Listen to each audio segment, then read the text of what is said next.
California flooding and dam damage. Oroville Dam received no Obama stimulus funds for repair in 2009. This is turning into a national tragedy and a political failure. The state of California hangs in the balance. A town hall meeting has been scheduled. This is today's published news, February 24th. Update by Pamela Williams. Although the Oroville Dam supplies drinking water to the entire state of California, it's the deepest, biggest dam in the United States, no politician seemed to care, especially President Obama, the former president, that is.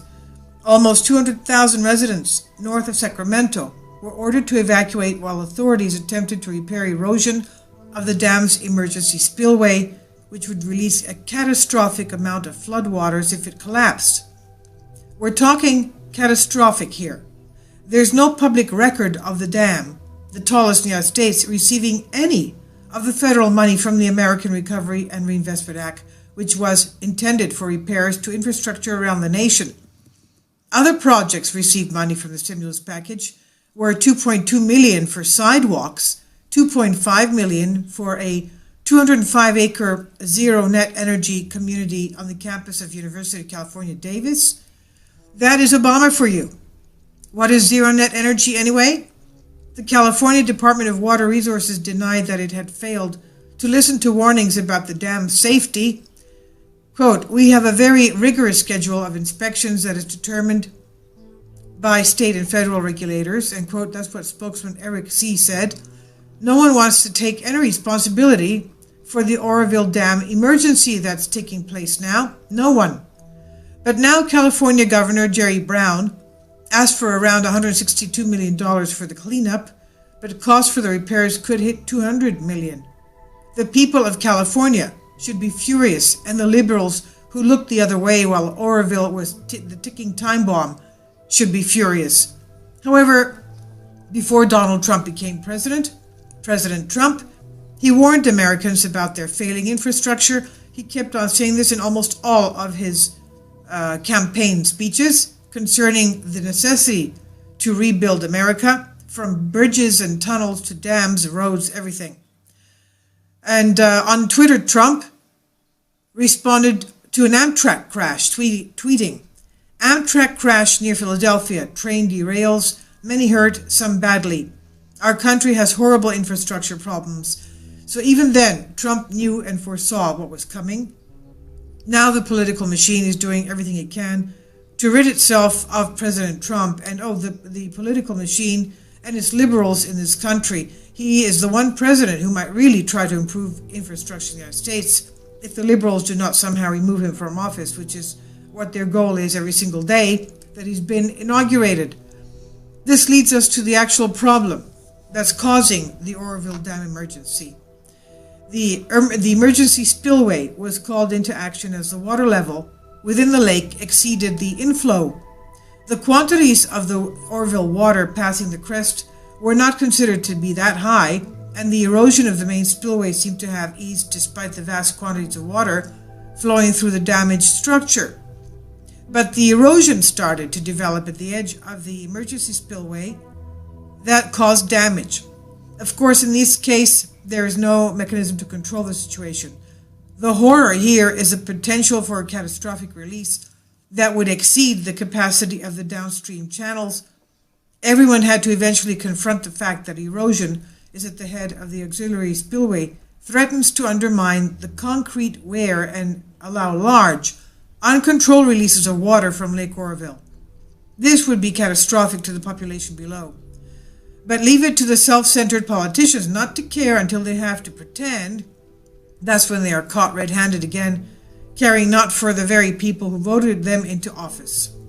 So there's no excuse for this.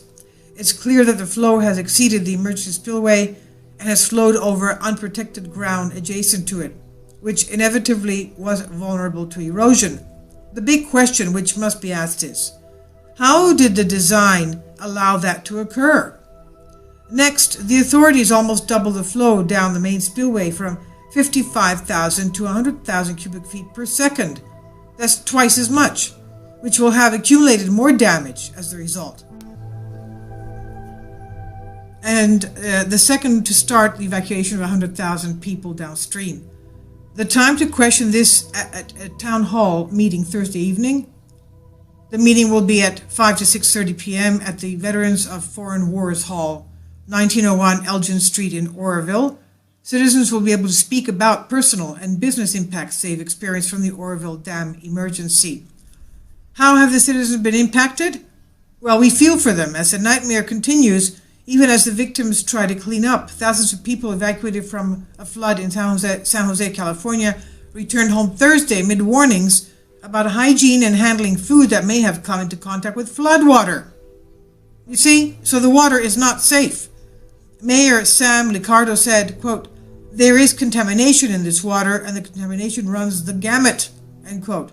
You're talking about water that feeds the entire state of California.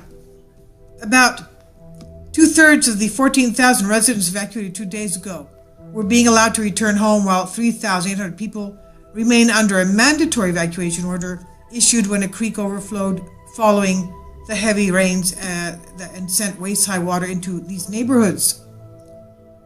Quote, "Those who went home were sorting through waterlogged furniture, toys, and clothing after the creek water, carrying engine fuel, and sewage swamped their homes." So this water is full of sewage. You know what that means? Cholera, right? Victor Chen, his 2 children, and his wife returned home after being evacuated Tuesday night. Quote, "It's really tough to see. A home is all we worked for and our family is all here." End quote. That's what Chen, 42, told the San Francisco Chronicle. He added, "And we had to leave it behind when the water was rising." Liccardo acknowledged the city failed to properly notify residents to evacuate early Wednesday. You see, so they were stuck there. Some people said they got their first notice by seeing firefighters in boats in the neighborhood. This is absurd, shocking, dismal. Resident John Marie White said the city dropped the ball on making sure that people were notified of the potential impact of this flood. Nobody had any clue. Assistant San Jose City Manager David Sykes said officials first became aware of the rising water late Tuesday when firefighters began evacuating about 400 people from a low-lying residential area. The city officials did not believe the waters would spread to other neighborhoods, so therefore did not expand the evacuation orders. So the people wait and watch. All the while we suffer together. This is the sound of the people being betrayed by the elite in Washington. Now, will President Trump do better? Will he get the chance to try? Will liberals like California Governor Jerry Brown continue to play dangerous games with the state of California? 9 days ago, with the Oroville Dam under stress and battered by more harsh weather, Governor Jerry Brown said he had no immediate plans to visit the site, suggesting, "I don't think they need politicians fluttering around. What nonsense." And he added, "This is not law, it's not politics, it's not what I'm used to," he said. Well, then why is he a politician? On Wednesday afternoon, however, as management of the situation stabilized amid a break in the rain, Brown made a surprising visit to the incident command post at Oroville. Brown was briefed, thanked officials, including Butte County Sheriff Corey Honea, who took the opportunity to get first-hand look at the work around the dam, spokeswoman Deborah Hoffman said. "All I can see is Brown," says Brown, "is not much of an empathetic man. How can he survive this kind of damage and play politics with it?" U.S. Senator Kamala Harris on Thursday toured the damaged spillway at Oroville Dam and was briefed by local, state, and federal officials in the ongoing crisis at the lake. Harris, in an exchange with reporters at Oroville Airport, where she arrived by helicopter, expressed gratitude for the work done at the dam. She added that she wanted to see firsthand what was happening there so she could advocate for the resources California needs. Quote, "We need to make sure that we're putting enough resources into maintenance of the infrastructure writ large," she said. So it's about the dams. It's about what we're doing in terms of responses to floods. It's about what needs to happen in terms of giving local folk, responders, law enforcement the tools they need and the resources they need when it comes to evacuating large numbers of people, end quote.